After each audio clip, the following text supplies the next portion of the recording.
আসসালামু আলাইকুম রহমতুল্লাহি ওয়াবারাকাতুহু।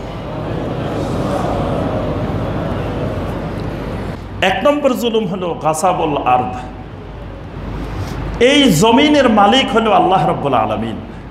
সমগ্র জমিন, আসমান, জমিন, যা মাখলুকাত আছে সব কিছুর মালিক তাবারাকাল্লাযী বিয়াদিহিল মুলক ওয়া হুয়া আলা কুল্লি শাইইন কাদির। ওই তাবারাক, ওই বরকতময় আল্লাহ, বিয়াদিহিল মুলক, যার হাতে হলো সমস্ত মালিকানা। এই জমিনের ওয়ারিস হলো আল্লাহ। ওয়ালিল্লাহি মিরাসুস সামাওয়াতি ওয়াল আরদ। এই জমিনের মিরাসও আল্লাহর। কারণ বাপ মারা গেছে, ছেলে ওয়ারিস হয়েছে, ছেলে মারা গেছে, নাতি ওয়ারিস হয়েছে। আচ্ছা, ওয়ারিস হইতে হইতে হইতে হইতে হইতে হইতে কিয়ামতের আগে যাই, আর ওয়ারিস খুঁজে পাওয়া যাবে না, আর ওয়ারিস নাই। তখন এই জমিনের ওয়ারিস কে? তখন এই জমিনের ওয়ারিস যিনি মানুষ সৃষ্টির আগে যে আল্লাহ রাব্বুল আলামিন ছিলেন, ওই সৃষ্টির পরেও তিনি এই জমিনের ওয়ারিস।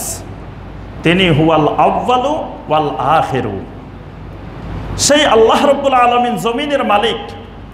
বান্দাকে আল্লাহ রাব্বুল আলামিন সাময়িক সময়ের জন্য জমিনের কিছু মালিকানা দেন। এই সাময়িক সময়ের মালিকানা পেয়ে বান্দা বান্দার প্রতি জুলুম করে। একজনের জমি একজন অন্যায়ভাবে দখল করে, একজনের হক একজনে সঠিকভাবে দেয় না। এই জমিন কেন্দ্রিক ডানে বামে করা, জায়গা, জমিন, সম্পদ, এগুলো কেন্দ্রিক কারো হক যথাযথভাবে না দেওয়া, তারপরে কারো থেকে জোর করে নিয়ে নেওয়া, এটা হলো বড় ধরনের একটি জুলুম।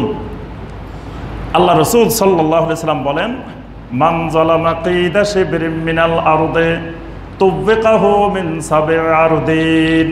আল্লাহ রাসূল সাল্লাল্লাহু আলাইহি ওয়াসাল্লাম বলেন, কেউ যদি 1 বিঘা জমি জুলুম করে, অন্যায় করে, কারো থেকে দখল করে, হয় আরেকজনের জমি নিজে দখল করছে 1 বিঘা, বেশি না, কাইদা শিবরিন 1 বিঘা, অথবা পাওনাদার ছিল, ভাই পাওনাদার ছিল, ভাইয়ের জমিটা ঠিকভাবে দেয় নাই, বোন পাওনাদার ছিল, বোনেরটা ঠিক মতো দেয় নাই, অথবা ফুফু, খালা বা যে কোনো ওয়ারিস পাওনাদার ছিল, তারটা সঠিকভাবে দেয় নাই, এরকম 1 বিঘা জমি সে দখল করে রাখছে। আল্লাহ রাসূল সাল্লাল্লাহু আলাইহি ওয়াসাল্লাম বলেন, তুবকাহু মিন সাব'i আরদিন। কিয়ামতের ময়দানে আল্লাহ রাব্বুল আলামিন 7 তবক জমিনকে তার গলার মধ্যে আল্লাহ ফেঁসিয়ে দিবেন। নাউযুবিল্লাহ।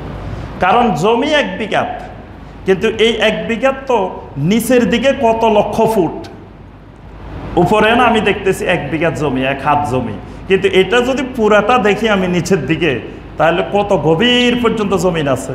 তাহলে উপরে 1 হাত দখল করা মানে কত হাজার একর দখল করা।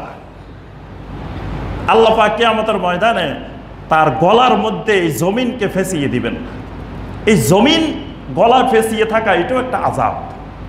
এটা দেখে মানুষ বুঝবে, ও বুঝছি, ওই যে জমি দখল করতো, ওই যে আমাদের অমুক সাহেব, ওই যে আমাদের অমুক যে মানুষের জমি দখল করতো, ওই যে বোনের জমি দেয় নাই, ভাইয়ের জমি দেয় নাই, অন্যায়ভাবে দখল করছে।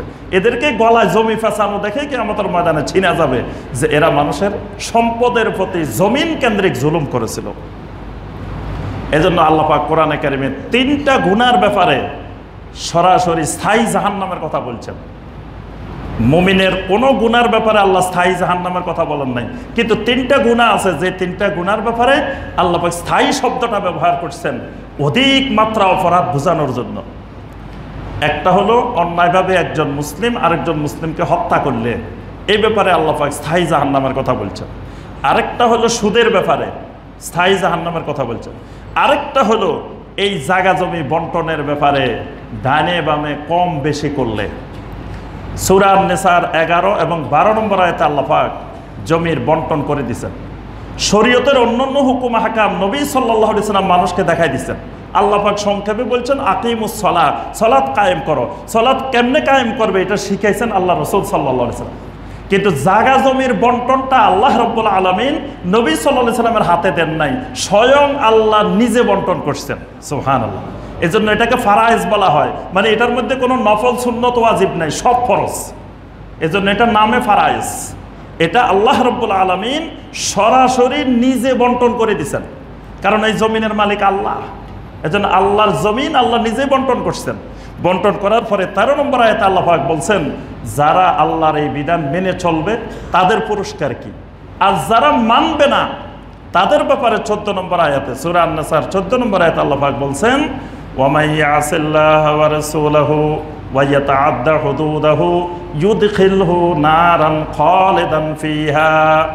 ইউদখিলহু নারান, তাকে আল্লাহ পাক এমনভাবে জাহান্নামে প্রবেশ করাবেন, খালিদান ফিহা, স্থায়ীভাবে জাহান্নামে। এই খালিদান শব্দ আল্লাহ পাক এখানে ব্যবহার করছেন, অর্থাৎ সে আল্লাহর জমিন, আল্লাহর বন্টন মানতে পারে নাই, সে নিজেকে জমির মালিক মনে করে বসে আছে, মানে আল্লাহ থেকে চিন্তাই করে সে নিয়ে নিছে। এই জন্য আল্লাহ রাব্বুল আলামিন এটাকে এত মারাত্মক অপরাধ হিসেবে গণ্য করছেন, এজন্য খালিদান ফিহা বলছেন।